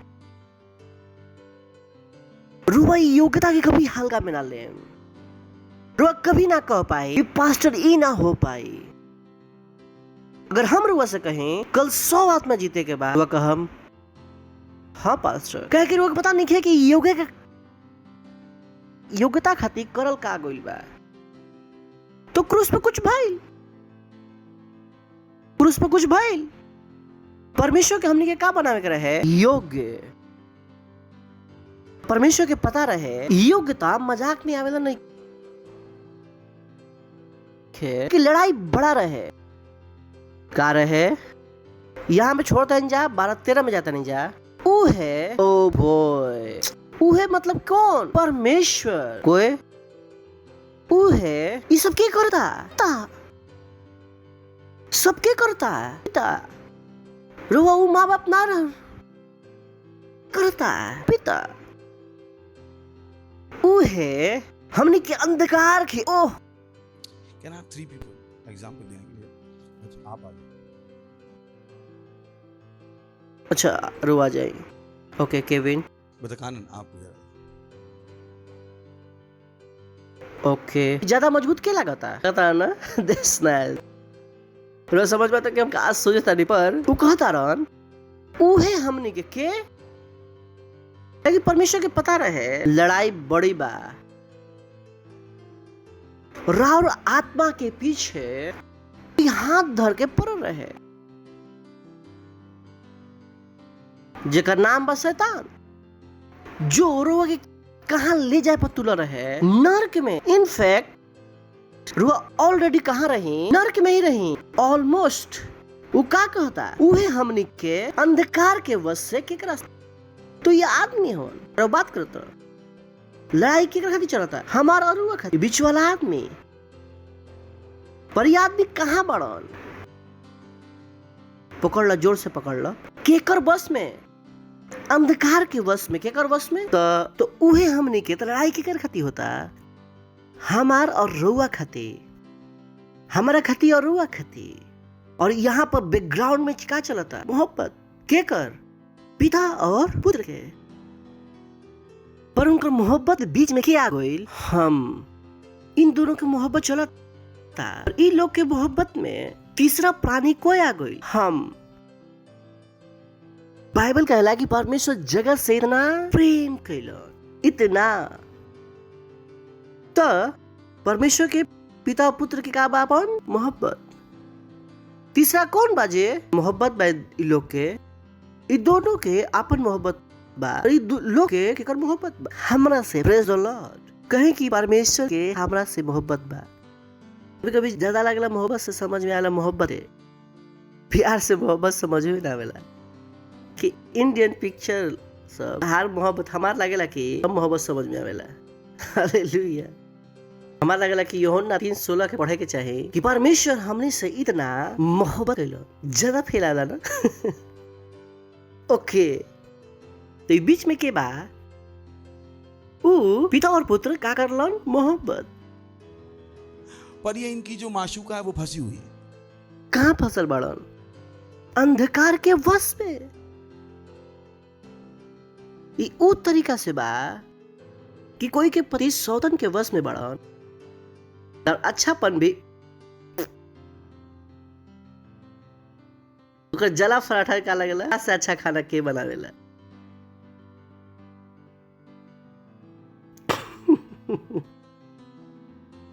हम और आखिर कहाँ रह जा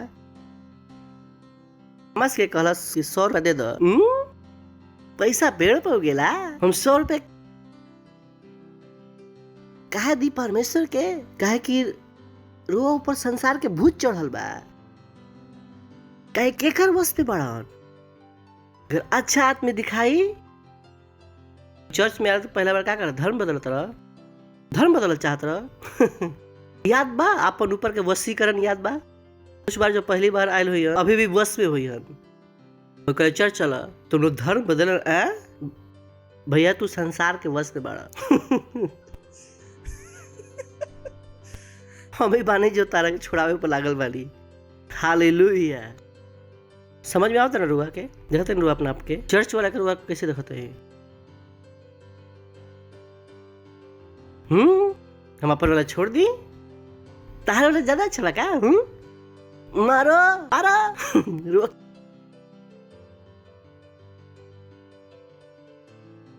केकर वश में बनी अंधकार के वश में केकर वश में रुआ के अंधकार से प्रेम बा ओ यही सब कुछ हवन praise the Lord hallelujah praise the Lord. पर लड़ाई चलता का चलता और परमेश्वर का करते रहन प्रेम ओ बॉय परमेश्वर के पता रहे ये लड़ाई मजाक में ना जीतल जाए ओ बॉय हाँ वो चीज बा जो हिला देवेला Just wish. Calm down. तो परमेश्वर के पता बा के छोड़ावे के बा। प्रोसेस कहीं के मजाक में छोटी हन ना, तो क्रूस पर कुछ कैलन तो ऊ हमनी के सारा पाप केकरा ऊपर लाद देलन, यीशु पर। अब यीशु के पता रहे कि पाप लादे जाए के मतलब का है, और यही कारण रहे कि यीशु मसीह गत्समनी के बगीचा में का करत रहन, प्रार्थना।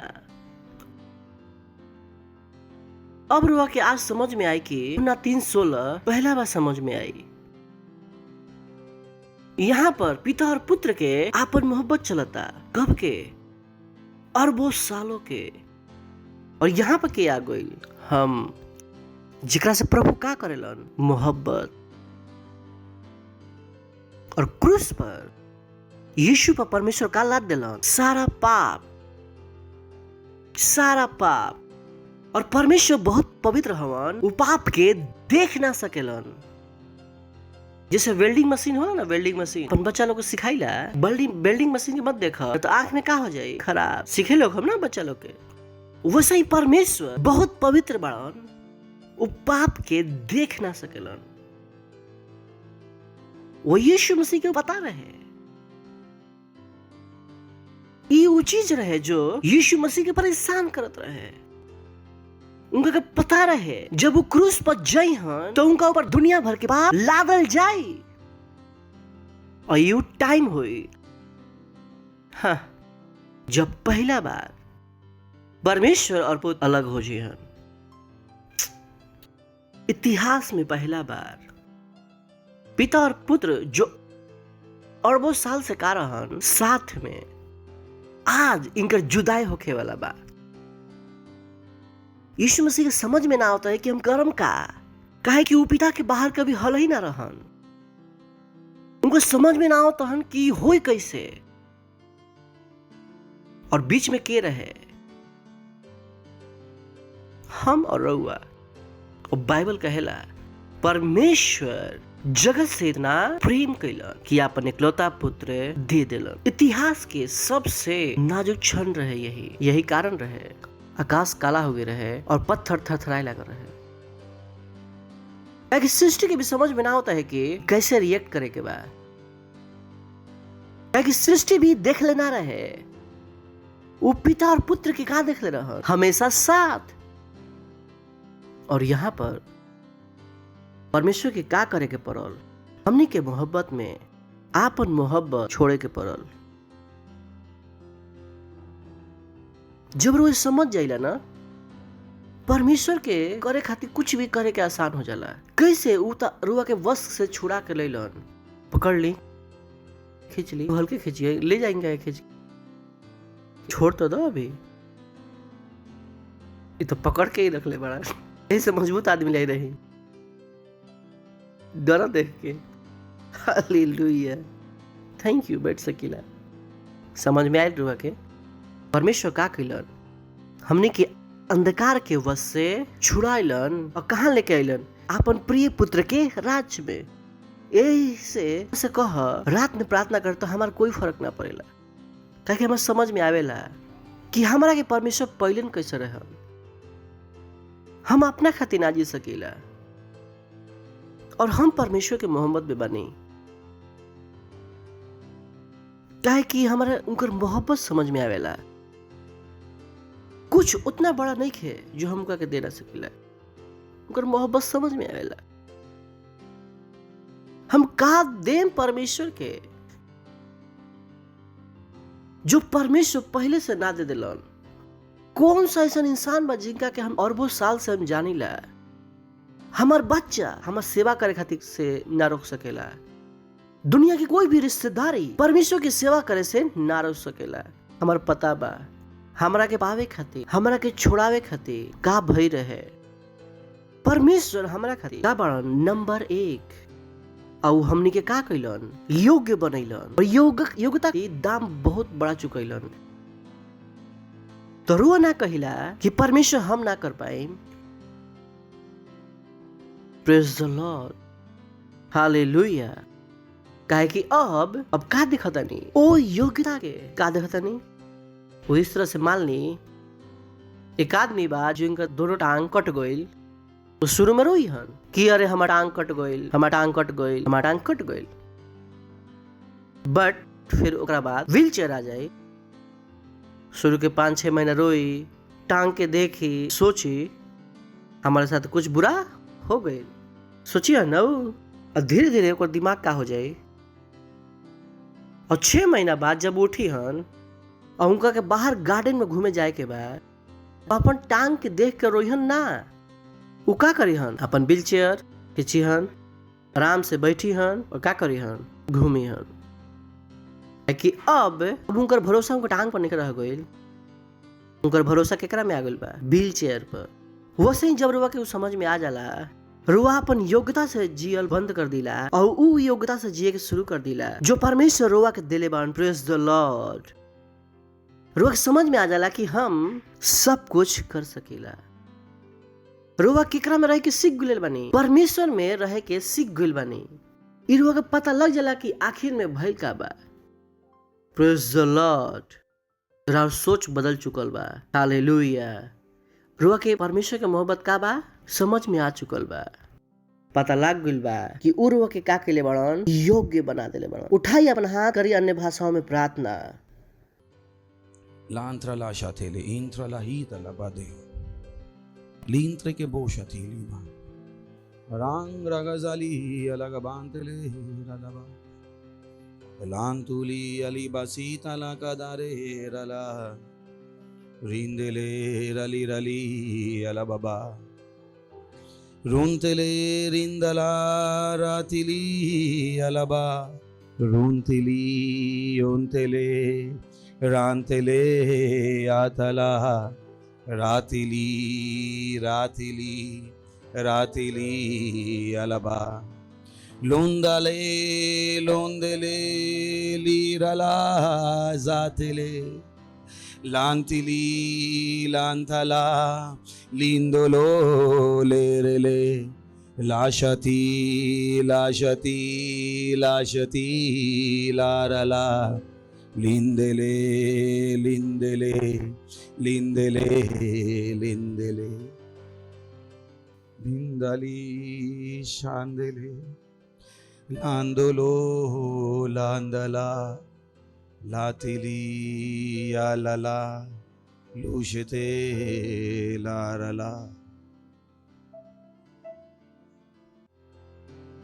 Praise the Lord. Hallelujah. Hallelujah. Praise the Lord. Okay, अगर वह पहली बार आयल बानी तो अच्छा जगह आयल बानी है ना। तो हम रोवा के स्वागत करना चाहता नहीं, खड़ा हो सकता नहीं अगर रुआ पहला बार आयल बानी। और हम चाहता नहीं कि अगर रुआ अंधकार के वश में रही तो आज छूट जाए।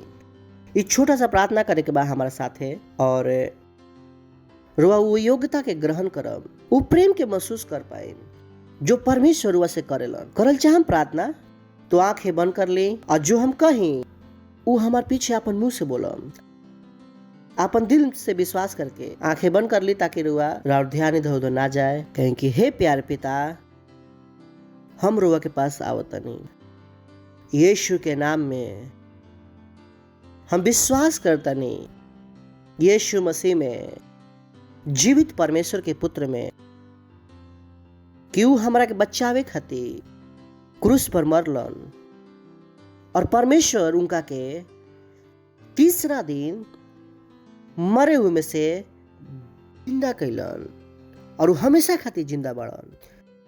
आज हम यीशु के बुलाओ तने हम अपन जीवन में हमार प्रभु होके खातिर, हमार स्वामी होके खातिर धन्यवाद प्रभु, धन्यवाद प्रभु। हम बच गइल बानी। आज से हम परमेश्वर के संतान हैं और हम अपना अंदर परमेश्वर के जीवन को ग्रहण करतनी यीशु के नाम में, आमीन। और जोर से ताली बजा सकीला इनका खातिर thank you. Praise the Lord.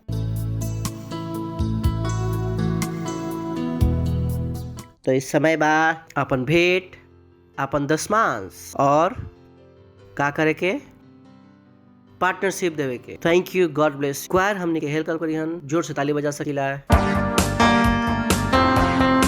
यीशु तेरे जैसा कोई और नहीं, तू ही है। तूने मुझे जीवन दिया, परिपूर्णता का जीवन।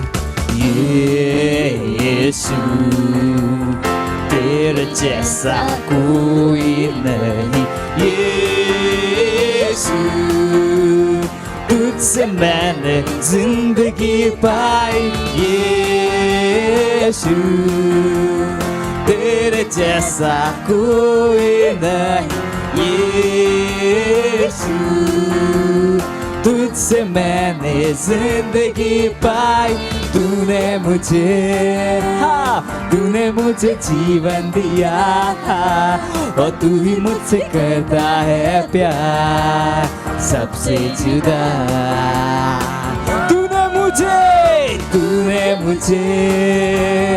तूने मुझे जीवन दिया और तू ही मुझसे करता है प्यार सबसे जुदा। Hallelujah,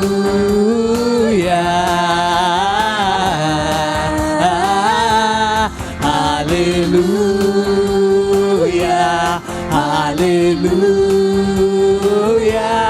hallelujah, hallelujah, hallelujah.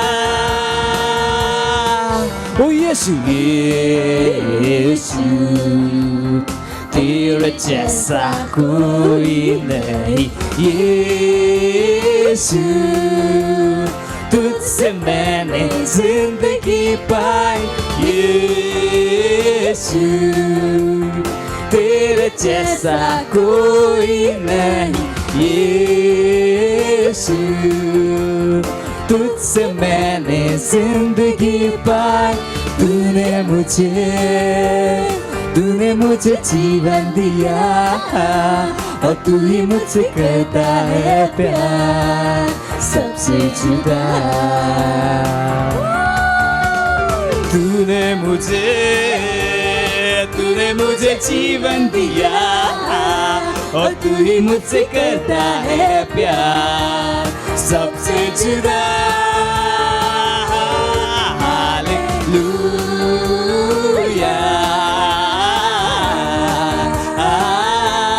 Hallelujah, hallelujah, hallelujah, hallelujah, hallelujah.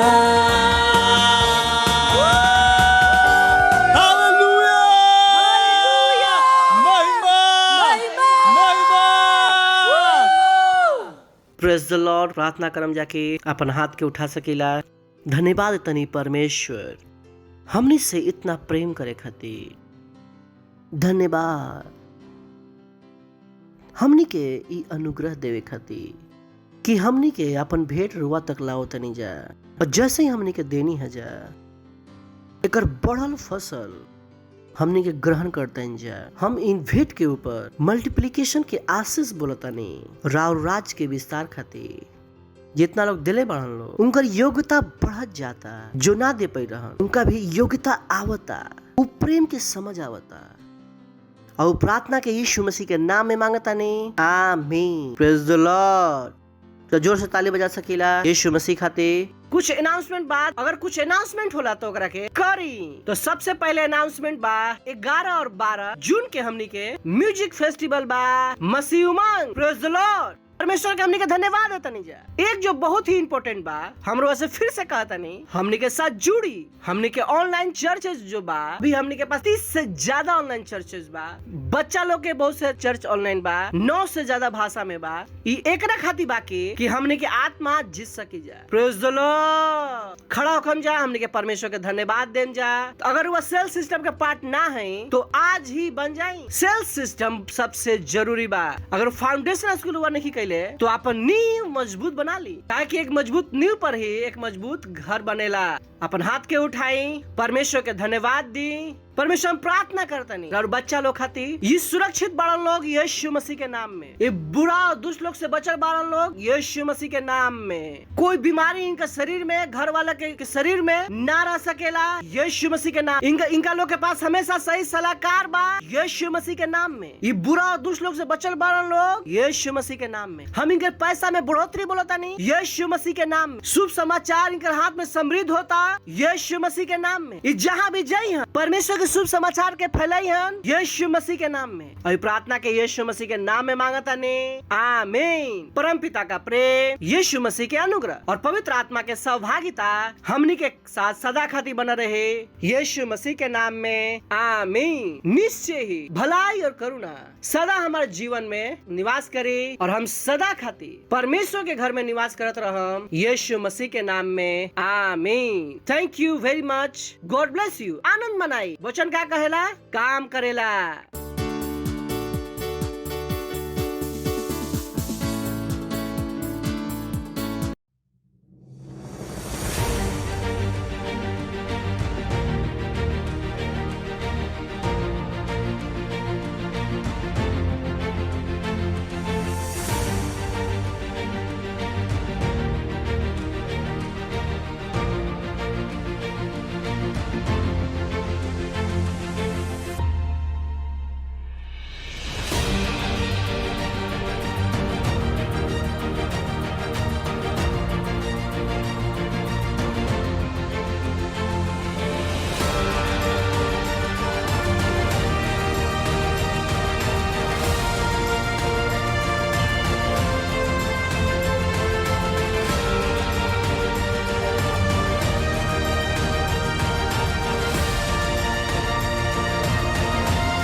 Subscribe to our channel, hit the bell icon, like, comment and share.